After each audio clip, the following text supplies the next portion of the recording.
Bringing voices from Earth into COP26.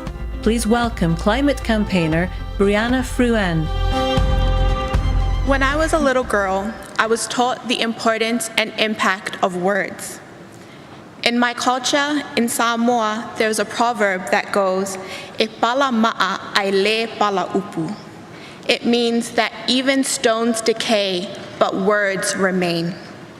A lesson in knowing how words can be wielded, how text can change everything, how each word you use is weighted, how switching one word or number could reframe worlds, how climate action can be vastly different from climate justice, how 2 degrees could mean the end and 1.5 could mean a fighting chance.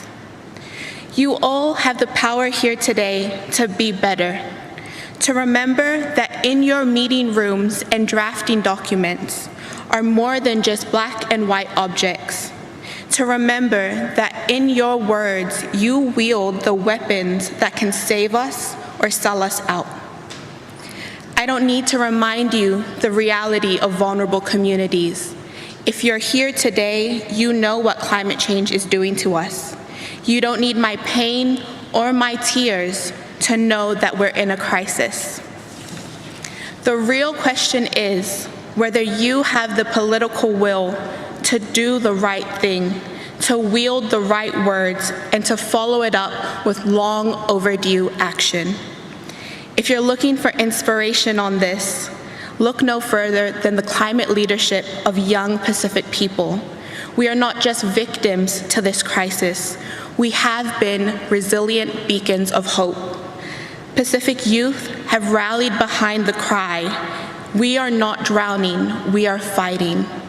This is our warrior cry to the world. We are not drowning, we are fighting. This is my message from Earth to COP. I hope you remember my words today and look closely at your words as you go throughout COP, because e pala ma'a ai le pala upu. Thank you.